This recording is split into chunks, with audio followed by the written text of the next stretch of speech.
भारतवर्ष साधु संतों एवं अध्यात्म की धरती। भारत भूमि पूरी दुनिया में एक ऐसा स्थान है जहाँ पर खुद ईश्वर ने समय समय पर अवतार लिया और लोक जनों का कल्याण किया।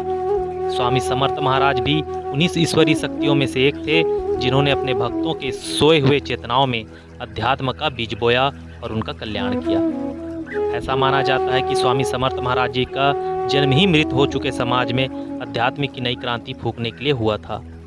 स्वामी समर्थ महाराज, जिन्हें अक्कलकोट स्वामी के नाम से भी जाना जाता है, 19वीं सदी के एक महान संत थे।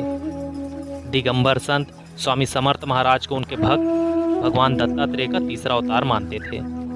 उनका मानना है कि स्वामी जी का जन्म ही नहीं हुआ था, बल्कि वे स्वमेव प्रकट हुए थे। श्रीपाद वल्लभ और स्वामी नरसिंह सरस्वती के बाद स्वामी जी को भगवान दत्तात्रेय का तीसरा अवतार मानते थे। ऐसा माना जाता है कि स्वामी जी ने पूरे देश का भ्रमण पैदल किया था। गोदावरी से हैदराबाद होते हुए स्वामी मंगलवेढ़ा पहुँचे, जहाँ वे 12 वर्ष तक रहे और अंततः स्वामी जी ने अक्कलकोट को अपना निवास स्थान बनाया।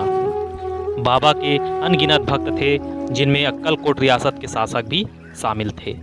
अक्कलकोट के नरेश मालोजी राजे बाबा के परम भक्त थे।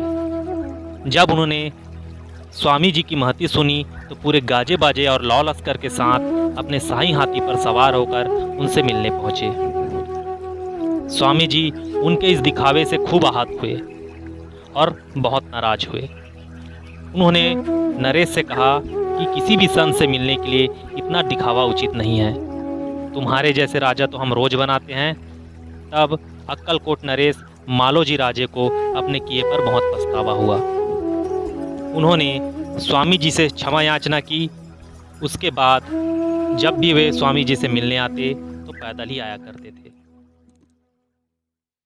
स्वामी जी ने अपने जीवन काल के दौरान कई चमत्कार किए, चाहे वह अपने प्रिय भक्त बसप्पा की दरिद्रता दूर करना हो, अपने भक्त बालाजी भट्ट के बरसों सूखे पड़े कुएं को फिर से पानी से भरना हो, अपने अंधे ब्राह्मण भक्त की नेत्र ज्योति वापस लौटाना हो, या फिर अपने अनन्य भक्त मोराजी कुलकर्णी की पत्नी की पेट की पीड़ा जो काफ़ी असहनीय थी उससे मुक्ति दिलाना हो। इसके अलावा भी स्वामी जी ने कई चमत्कार किए। स्वामी जी कहते थे कि ये सब चमत्कार वे अपने भक्तों को भक्ति मार्ग पर लाने के लिए करते थे। स्वामी जी भले ही अपना देह छोड़कर चले गए हों, परंतु आज भी वो इस धरती में है, विश्व के कण कण में विद्यमान हैं।